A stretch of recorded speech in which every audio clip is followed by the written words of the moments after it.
nós não estamos falando de apenas colocar na escola regular o aluno com deficiência, o aluno autista, o aluno superdotado. Não, nós estamos falando sim em acesso, porque o acesso ele é a porta de entrada, ele é fundamental, mas nós estamos falando especialmente numa permanência de qualidade. Né?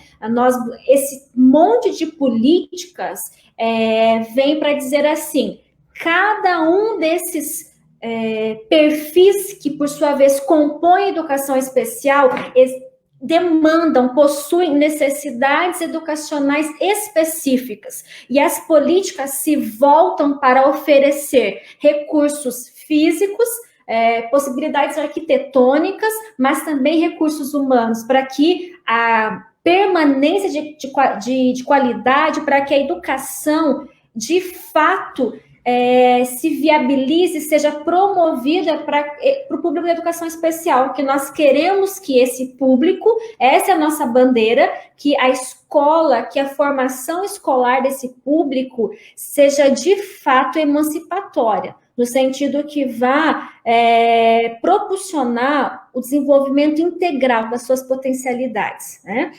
Embora nós estejamos aqui com pessoas do Brasil inteiro, temos pessoas do Maranhão, do Pará, temos pessoas aí, enfim, de vários estados, várias cidades. Eu gostaria que a Ivanir trouxesse para nós quais são as políticas, o que é que o estado do Paraná está pensando, está promovendo, oportunizando em termos de políticas para o público da educação especial. Isso mesmo, cara, eu ia bem pontuar isso, porque o nosso público hoje não é só o estado do Paraná que está acompanhando, né? Embora nós estamos falando do estado do Paraná, mas a gente tem um público diverso nesse momento, e é importante justamente ressaltar, por isso que a gente trouxe as políticas em nível nacional, primeiro, né, as políticas federais, e é importante a gente ressaltar que nem essas políticas em nível federal, elas se manifestam, né, elas se desenvolvem com a mesma perfil, com a mesma espontaneidade em todas as regiões do Brasil, né? Então não se desenvolve simultaneamente e nem com igualdade em todas as regiões. Então, nós temos ainda uma disparidade muito grande em estados, até no que se atende à legislação federal, tá? Então, embora alguns estados, a partir das legislações, eles vão delineando, né, as suas ações mais específicas dentro do estado, dentro do município, mas ainda em questões federais, elas não vão se desenvolver na mesma perspectiva em todos os estados, né? O Brasil, ele é um país muito grande, muito diverso de um estado para o outro, então a gente vai encontrar essas orientações e esses atendimentos no chão, na prática da escola, ou até mesmo nas políticas estaduais e municipais, diferentes em alguns estados, ou até mesmo em atendimento a essas legislações diferentes em alguns estados, né? Aí a gente teria também uma live só para dizer sobre isso, por que alguns estados ainda atendem diferente ou não atendem a resolução conforme a legislação federal, né? Bom, mas a Ju apresentou, então, essas legislações que são, a gente selecionou algumas de caráter mais importante que a gente julgou nesse momento, justamente para a gente pontuar um pouquinho de que local de fala, né, esses sujeitos com deficiência estão nesse momento, enquanto sujeitos de direito, enquanto sujeitos de deveres, que a gente pode citar, mas enquanto trazer isso para a perspectiva, como a Kari falou, não só de legislação, mas então como que a prática influencia o que a gente tem que fazer de fato para que se delinee o melhor trabalho desse aluno dentro da escola, né, quando a gente vai pensar. Que a legislação só vai fazer o quê? Garantir o direito desse sujeito, né? Mas a efetivação desse direito dele vai se dar diante da prática escolar.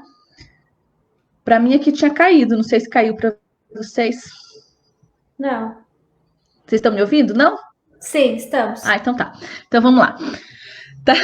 Assim, então a gente fez só esse recorte mesmo para a gente começar a pensar que essas políticas não aconteceram do dia para a noite, né? A Ju pegou lá de 88, mas a gente tem muito mais anterior, é que a gente fez esse recorte, não aconteceu do dia para a noite, como a Kari falou também, né? Pensar nessa perspectiva histórica é pensar também que toda essa trajetória de pensar na educação do sujeito com deficiência, ela é carregada também de vários outros preceitos, requisitos, a trajetória, o preconceito, a discriminação que teve frente à educação desses sujeitos. Então, por isso que a gente faz também essa perspectiva política enquanto sujeito de direito.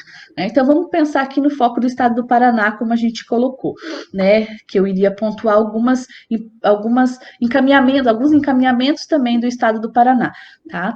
Então, o Estado do Paraná ele não se difere da legislação federal, tá? Então, ele vai atender a legislação federal, enquanto essas políticas que a Ju pontuou, tá? Nós temos, assim, um pouco diferentes, a gente fala alguns atendimentos, porque a federação tem a Política Nacional de Educação Especial na perspectiva da educação inclusiva, o Estado do Paraná organizou a sua política estadual de educação especial na perspectiva da educação inclusiva, né? Então, ele fez a sua política estadual e foi delineando esse processo, tá?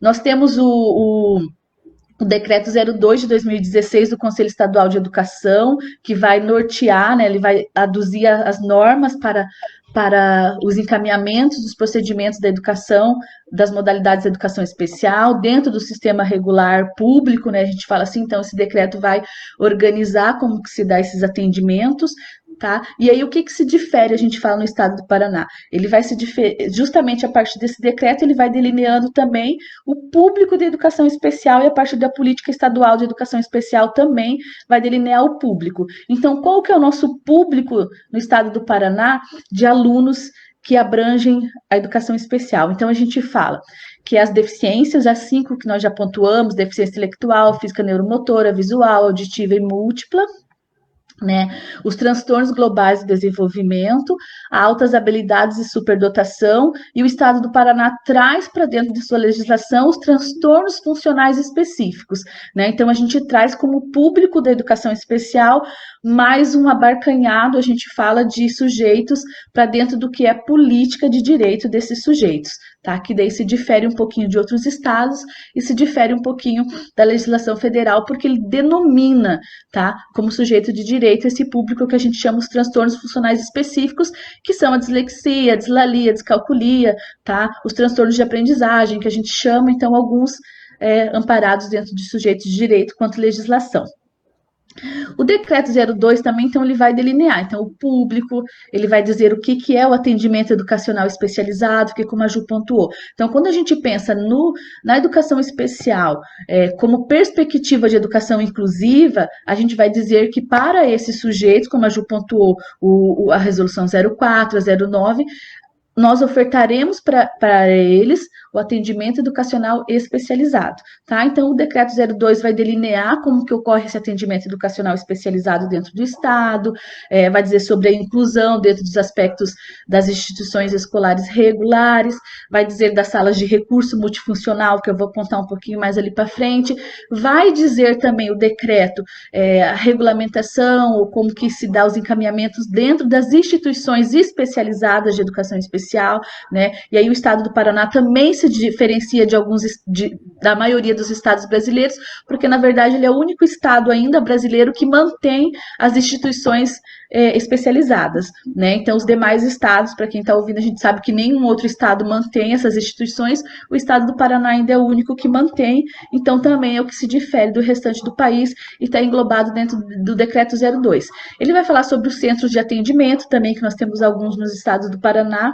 Ele vai pontuar o projeto político-pedagógico da escola, que a Ju já pontuou, tá? Então, delineando como que se dá a organização desse público e desse atendimento dentro das escolas, tá? Os encaminhamentos. Então, quando a gente fala de um decreto que vai orientar o quanto se organiza o projeto político-pedagógico da escola para esse nosso público, ele vai dizer quais encaminhamentos dentro da escola que a gente tem que começar a pensar e delinear para esses sujeitos, porque, como a Karina falou, não é só colocar eles na escola, a inclusão não é só o direito da matrícula e da permanência do aluno na escola, né? É a acessibilidade acessibilidade. Aí, como a Ju pontuou na Lei 13.146, o Estatuto da Pessoa com Deficiência, que eu acho que, para mim, é o que ele mais acrescentou, o que mais é válido para mim, essa modificação do termo de acessibilidade, porque a gente tinha como acessibilidade só aquele espaço físico, né, o que é acessível para a pessoa física e o direito de ir e vir, enquanto norma que a gente falava 60-30 da regulamentação física. E o termo acessibilidade hoje ele é muito mais do que só adequação física. Acessibilidade é eu tornar acessível tudo para esse sujeito, né? Então, o que é pedagógico, o que é humano, o que é físico, o que é estrutura. Então, tudo que a gente entende como acessível para esse sujeito, a gente entra dentro do termo de acessibilidade, né? Então, aí, quando a gente fala desse projeto político-pedagógico no Decreto 02, é porque a gente está delineando como que a escola tem que organizar esse atendimento dentro dos seus espaços, né? Porque é função da escola também essa organização. Ele fala daí sobre o processo de avaliação como que eu avalio esse meu aluno, tá? Como que eu sei a avaliação no processo de quem são esses alunos, como que eu avalio esses alunos dentro da perspectiva de qual é o diagnóstico dele, né? Como que se dá a avaliação do sujeito público de educação especial. E aí, por fim, ele fala, então, da matrícula, como que se faz a matrícula, como que é a organização da matrícula desses sujeitos, tanto para as instituições especializadas, como para o ensino regular, e ele fala, então, da matrícula e da permanência desse sujeito dentro da escola, tá? Então, para a gente pensar. Então, vamos focar em algumas específicas legislações, tá? Então, quando a gente fala de educação especial, o Estado do Paraná também organiza o seu atendimento por área, tá? Então, cada área tem uma legislação um pouco específica organizando esse atendimento, tá? Então, nós temos as organizações específicas para as deficiências, as organizações específicas para as altas habilidades, e assim ele vai delineando, e eu vou pontuar algumas um pouquinho para vocês, tá? Então, o que ele quer dizer com isso? É uma orientação de como se dá o atendimento educacional especializado, tá? Então, está organizando como se dá esse atendimento. Então, o atendimento para os nossos alunos engloba esse público que eu falei para vocês, dentro do Estado, e ele traz também para dentro desse atendimento, dentro da educação especial, o que a gente chama o SARI, que é a rede de atendimento a educação ao atendimento hospitalar, tá? Que se dá de duas formas, no hospital ou a domicílio do aluno, tá? Mas eu vou falar para vocês um pouquinho mais lá para frente, então, da rede de atendimento hospitalar, para a gente pontuar. Então, também se organiza, tá? Quando a gente fala em AE dentro do Estado, o que a gente entende por organização noturno e no contraturno, tá? Quanto atendimento educacional especializado. Então, a Ju já pontuou bastante ali, em termos do preferencialmente, do que ele fala do atendimento educacional especializado, que ele pontua preferencialmente nas salas de recurso multifuncional, né? Que é o que fala a resolução de 2011 e de 2009, mas aí nós temos, então, o que é noturno, tá? O que é no contraturno do aluno, que é a sala de recurso, por exemplo, e que tipo de atendimento educacional especializado pode ser ofertado no turno que o aluno estuda, tá? Ou seja, no mesmo momento que ele está com o ensino regular dele sendo contemplado. Tá? Então, eu vou começar a pontuar para vocês o que a gente oferta no contraturno, tá? O que o Estado do Paraná oferta como atendimento educacional especializado no contraturno, que são as nossas salas de recurso, e que eu falei para vocês que ela se dá dividida por áreas, tá? As nossas salas de recurso, que é assim praticamente em todo o Brasil também. Não se difere isso no Estado do Paraná. Então, nós temos a orientação 004, que orienta como que se dá essa organização das salas de recurso, e ela é para todas as salas de recurso. Ela só vai orientar como que se dá a organização do professor, como que o professor deve exercer o seu trabalho, desenvolver o seu trabalho, como que a escola deve se organizar nesse atendimento no contraturno ao aluno da sala de recurso. A instrução, eles são todos via instrução, porque ele sai pela Secretaria de Estado de Educação, né? Então, a instrução, peraí que eu esqueci o número, a 09 de 2018, né? Tantas instruções que a gente vai esquecendo o número. A 09 de 2018, então, ela vai delinear como que se dá a oferta das salas de recurso para o público específico da deficiência intelectual, da deficiência neuromotora, dos transtornos globais de desenvolvimento e dos transtornos funcionais específicos. Ele se engloba dentro de uma única sala de recurso organizada dentro do seu atendimento, e como a gente conhece a organização da sala de recurso, o professor vai organizar o seu atendimento, fazendo os grupos pela sua área de de aprendizagem, assim por diante, tá? Então, ela vai ali organizar como que se cria salas de recurso, como que se dá a organização do trabalho e como que se dá esse atendimento. É isso que essa instrução vai orientar e todas as outras instruções da sala de recurso, tá? A 06 de 2016, ela vai orientar sobre a sala de recurso dentro da especificidade da deficiência visual. Então, nós temos uma sala de recurso específica para a deficiência visual que vai trabalhar as características dessa deficiência dentro desse atendimento. A instrução 08, também de 2016, ela vai orientar nos mesmos termos a sala de recurso para a deficiência auditiva, então, para surdez. Então, também é uma sala de recurso específica, apesar que nós temos muitos dos nossos alunos surdos sendo atendidos no centro de atendimento, tá? Que também é possível dentro da característica do atendimento educacional especializado, tá? E por fim, embora ela seja anterior, tá? Porque algumas instruções foram se modificando, eu não segui uma linha do tempo, mas só para a gente pensar, nós temos de 2011 a 010, que vai organizar salas de recurso multifuncionais para os alunos de altas habilidades e superdotação, tá? Então, também uma sala separada para eles, organizando esse atendimento que é específico dentro das suas características para o aluno com altas habilidades e superdotação, tá? Então, isso é o que a gente entende e o que a gente tem como atendimento no contraturno para o aluno. Então, o aluno frequenta a sala de aula regular, o seu ensino, a sua oferta de ensino regular, num turno, e no contraturno ele tem o seu atendimento educacional especializado, garantido, então, pela lei, tá? O que se diferencia para esse aluno. O que a gente pode dizer assim?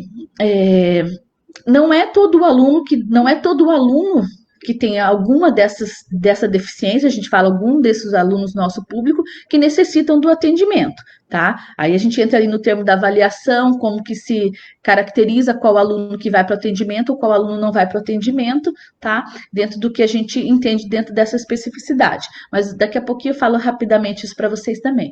Vou apresentar, então, o que a gente tem em termos de legislação no turno que o aluno estuda. Então, quando a gente pensa no atendimento educacional especializado, o que a gente oferta no Estado do Paraná no atendimento no mesmo turno do aluno? Então, nós temos o professor de apoio educacional especializado, né, aquele professor que acompanha o aluno dentro da sua especificidade, ele é professor que acompanha aquele aluno. Eu costumo dizer, por que eu falo que acompanha aquele aluno? Porque eu não costumo dizer que ele é o professor do aluno, ele é o professor especialista da escola, né? Nesse momento ele está acompanhando aquele aluno, mas a gente tem que lembrar que ele é o professor especialista da escola, e a gente entra esse professor PAE, que a gente chama, né, o professor de apoio educacional especializado, organizado pela instrução 01 de 2016, que vai delinear quem é esse profissional, a contratação do profissional, quando que o aluno necessita desse profissional, que ele é específico, então, quanto à legislação, tá, no Estado do Paraná, somente para os alunos autistas, né, somente para os alunos TEA, que a gente fala. Então, o professor de apoio educacional especializado, ele é organizado apenas para o aluno com transtorno espectro autista, tá? Nós temos o professor de apoio à comunicação alternativa, organizado pela instrução 02 de 2012, que ele é específico para os alunos com deficiência física neuromotora, tá? Nós temos o tradutor e intérprete de Libras, que vai acompanhar os nossos alunos com deficiência auditiva surdez, tá? Organizado pela instrução 03 de 2012, então é aquele professor também que acompanha o aluno, podendo acompanhar mais de um aluno, tá? Importante a gente falar que para o aluno, para o PAE, o professor pode atender mais de um aluno simultaneamente. O professor PAC, ele é exclusivo daquele aluno, ele atende um aluno só, e o tradutor e intérprete de Libras também atende mais de um aluno na sua mesma função e horário ao mesmo tempo, tá? Nós temos os professores de Libras, nós temos o guia intérprete do aluno surdo cego, nós temos o professor itinerante de aluno cego, né? Então, nós temos cada um organizado como atendimento no mesmo turno do aluno, tá? O que é importante a gente frisar em termos de legislação?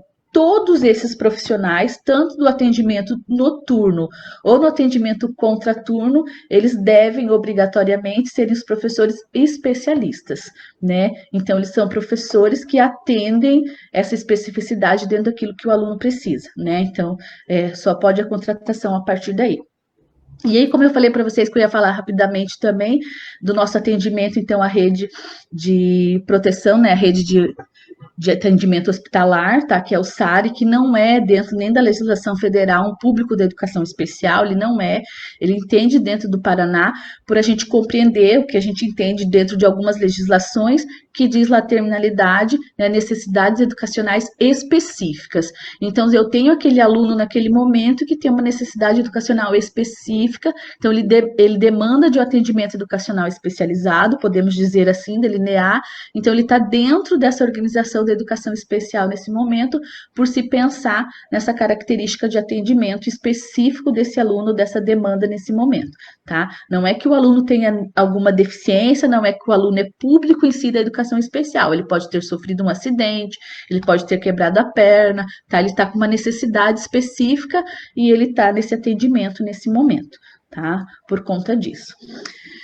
Até para eu ir finalizando assim com vocês, a gente pode, porque eu apresentei algumas das legislações, né, e que a gente já pontuou. Então, o que é importante a gente pensar? A gente está falando nessa perspectiva da educação inclusiva, de a gente está falando do atendimento educacional especializado a todo momento, que é aquilo que esse aluno necessita, que é aquilo que esse aluno precisa para que o encaminhamento pedagógico dele na escola, porque a sua aprendizagem dentro da escola aconteça de forma eu não vou falar eficaz, foi a palavra que me deu, ou uma melhor forma de encaminhamento pedagógico dele dentro da escola que possa auxiliá-lo na sua aprendizagem, no seu caminho de aprendizado dentro da escola. Essas são as ofertas que a gente fala enquanto legislação, enquanto ação. O que é importante a gente falar, tá? Cada aluno ele tem um tipo de recurso, né? Para cada aluno a gente tem que pensar num tipo de recurso a ser utilizado, uma duração de atendimento para esse aluno. Não são todos os alunos que têm. O aluno foi para a sala de recurso e ficou a vida toda lá. Não, ele tem um tempo de duração nesse atendimento, ele tem um tempo de duração para esses atendimentos de PAE, vamos dizer assim, tá? O que é importante para delinear isso?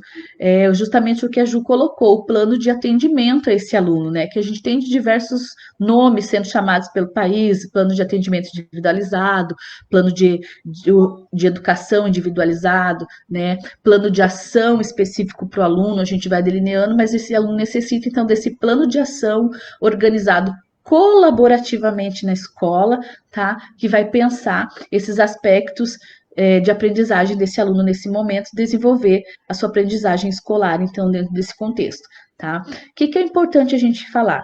Haverá quando necessário esse atendimento para o aluno, né? Porque a gente fala, alguns alunos que a gente chama laudados, nem todos os alunos necessitam de algum desses atendimentos, né? Eles são extremamente importantes. É claro que a gente indica que os alunos tenham esses atendimentos, porque eles são extremamente importantes para esses alunos, né?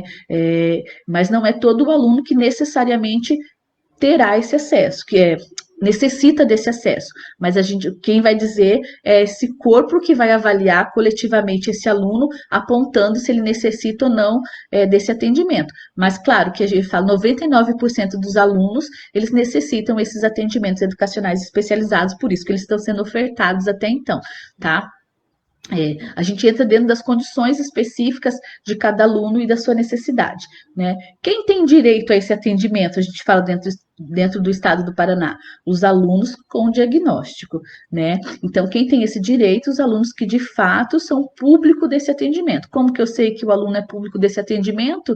Ele tendo o seu encaminhamento, a gente fala laudado, diagnosticado desse atendimento. No estado do Paraná, nós temos algumas características que atendem o aluno a partir do contexto escolar, a partir do plano que a gente fala, ou do relatório da observação escolar do professor, mas daí ele não é um encaminhamento para a vida toda, ele é um encaminhamento a ponto que a gente encaminhe o aluno posteriormente para uma avaliação e para um diagnóstico em si, que ele possa permanecer nesse atendimento então, tá? Mas independente, o que eu queria pontuar aqui para vocês para ir finalizando, né? A gente está falando então do aluno público de educação especial, que ele tem esses atendimentos ofertados e que ele vai fazer parte dessa rede de atendimento a partir do seu diagnóstico como público de educação especial, né? E o que é importante a gente dizer, então, quando a gente está falando de diagnóstico, né? Qualquer um desses atendimentos, ele é importante para o aluno a partir dessa visão de totalidade. Então, não apenas da visão médica e clínica desse diagnóstico ofertado para o aluno, mas a importância de se ter uma visão ampla, tá? Que a escola também vai acompanhar, tá? essa visão pedagógica do aluno, a equipe multifuncional ou multiprofissional, como as pessoas falam, que também possam emitir relatórios do que pode ser avaliado com esse aluno, ou que encaminhamento pode ser dado com esse aluno. O que eu quero dizer que é importante com isso? A escola vai partir do que ela tem, porque geralmente a escola parte do laudo, né? Então eu vou ver o laudo do meu aluno, que ele é dislexo, lá só vem escrito assim, ele é dislexo. Então o que eu vou fazer com esse aluno a partir desse laudo? Eu vou fazer, lá na escola tem um professor especialista, e a partir desses encaminhamentos eu vou pensar coletivamente, né, colaborativamente que a gente fala, quais encaminhamentos vão ser realizados com esse sujeito, com esse aluno, tá? O que é importante a partir disso? Onde eu quero chegar, né? Que vocês pensam. Nós temos uma gama muito grande de laudos dentro das escolas, né? Então a gente tem que pensar assim: como que eu avalio o meu processo pedagógico com esse aluno dentro desse contexto do que eu conheço o aluno? Então eu preciso conhecer o meu aluno, não só o laudo desse aluno. Então eu preciso olhar para esse aluno e pensar quais encaminhamentos pedagógicos eu faço com esse aluno a partir de um documento que ele trouxe para mim, tá? Mas eu tenho que conhecer o aluno e mapear e pensar como que eu trabalho, que estratégias pedagógicas, como que eu faço meu encaminhamento ou meu plano de atendimento, que a gente fala, com esse aluno, tá? Isso que é importante. Por que mais que eu estou pontuando isso? Porque muitos laudos, a gente vê médicos, eles já chegam descritos o que tem que se fazer com o aluno. Então, o médico escreve lá, o aluno tem que fazer prova em tal lugar, o aluno tem que fazer isso em tal lugar. E eu costumo sempre dizer assim, né?